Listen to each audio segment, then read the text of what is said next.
दोस्तों, all physics channel में आप सभी का स्वागत है। मैं आज आपके लिए कलेक्टिव मॉडल लेकर आया हूं और पहले वीडियो में हम देख चुके हैं सेल मॉडल और लिक्विड ड्रॉप मॉडल। और जो कलेक्टिव मॉडल है वो नाम की भांति इसका काम है और ये कलेक्टिव मॉडल सेल मॉडल और लिक्विड ड्रॉप मॉडल से मिलकर बना हुआ है। इसके अंदर स्टार्ट करने से पहले मैं इसके बारे में बताऊंगा कि how to combine angular momentum of the two nucleus. ये दो न्यूक्लियस किस प्रकार से जुड़ते हैं और किस प्रकार से होते हैं, और इसके बारे में बताने के बाद में मैं एक और बात बताऊंगा और उसके बाद में मैं पिछले वीडियो के बाद में इतने दिनों के बाद में क्यों नहीं जुड़ पाया उसका मैं कारण भी बताऊंगा आप सभी को। आप बने रहे मेरे यूट्यूब चैनल पर ऑल फिजिक्स चैनल में। पहले हम बात करते हैं कि how to combine angular momentum of the two nucleus. मान लीजिए ये जे है, जे एंगुलर मोमेंटम को डिनोट करता है, वहीं एल है ऑर्बिटल एंगुलर मोमेंट को डिनोट करता है, वहीं स्पिन एंगुलर मोमेंटम को एस डिनोट करता है। इसलिए जिस तरह से हमने बात की है टू न्यूक्लियर्स, इस टू न्यूक्लियर्स के लिए हम मान लेते हैं कि J1 एक न्यूक्लियर है, वहीं दूसरा J2 दो न्यूक्लियर्स है, और दोनों न्यूक्लियर्स मैक्सिमम तभी होंगे उसका एंगुलर मोमेंटम जब दोनों एक ही डायरेक्शन के अंदर होंगे। अगर ये दोनों विपरीत डायरेक्शन के होंगे तो इसकी वैल्यू मिनिमम होगी। इस प्रकार से हम ये भी ले सकते हैं कि दोनों एक ही इस तरफ भी जाते हैं या इस तरह से भी डिनोट कर सकते हैं। और इसके लिए हमने माना कि जो J1 की वैल्यू है वो एक बार हमने 3 ले ली,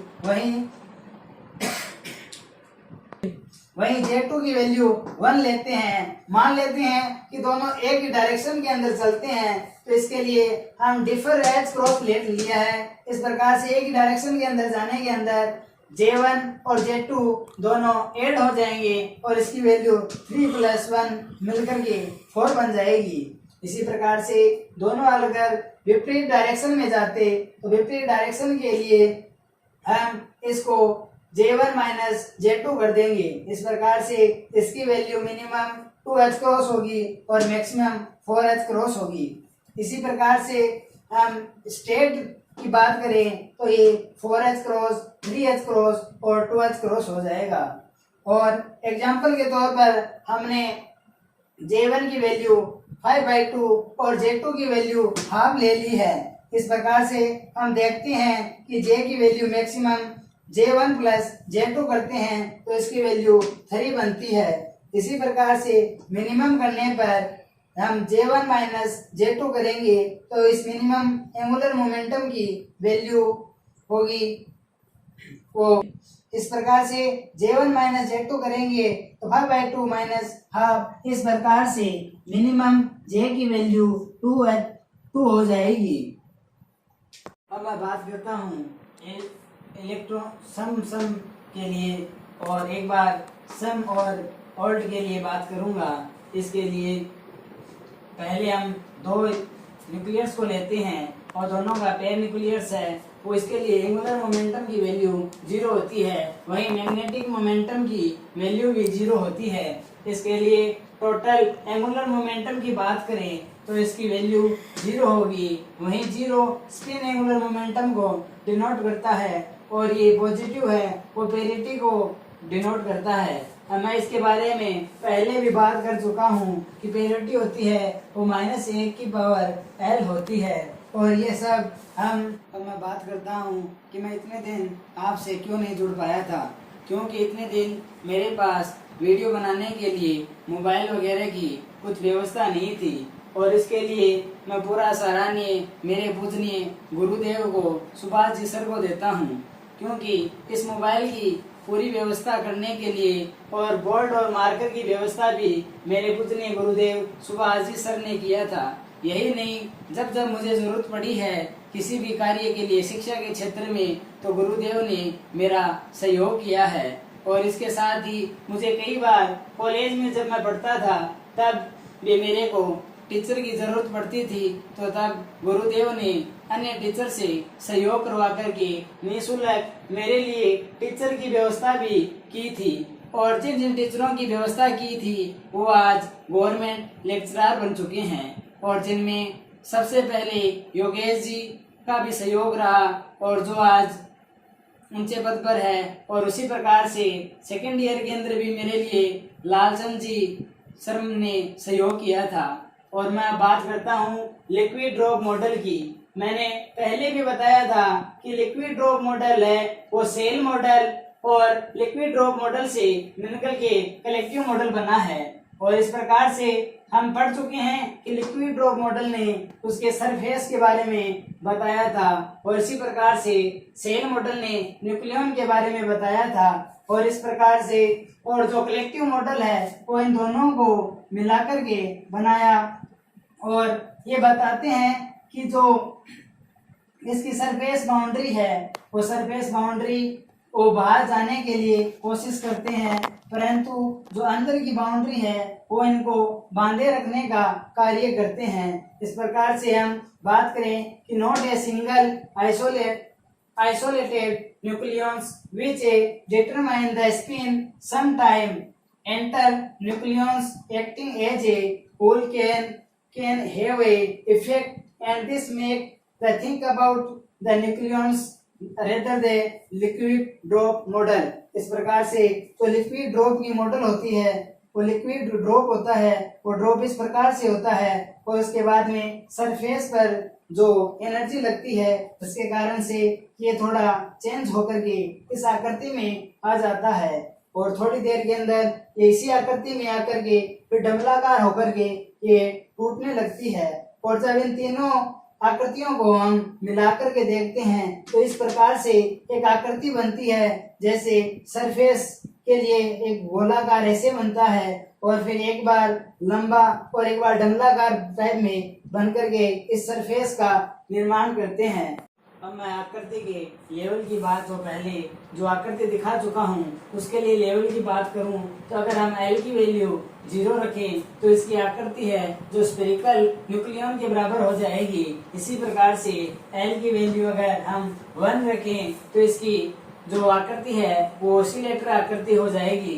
जैसे मैंने पीछे बता चुका हूँ कि इसकी आकृति इस प्रकार से हो जाएगी और स्फेरिकल आकृति इस प्रकार से हो जाएगी। और अगर मैं बात करूँ कि L की वैल्यू अगर 2 रखूँ तो just transition of the feed vibration की जैसे हो जाएगी। इसी प्रकार से अगर मैं बात करूँ कि L की वैल्यू 3 रखूँ तो ये एक तरफ से बाहर से पूरा खिंचाव होने लगेगा और वैसे वाइब्रेशन पूरा होकर के इसको बाहर से तोड़ने की कोशिश करेगा।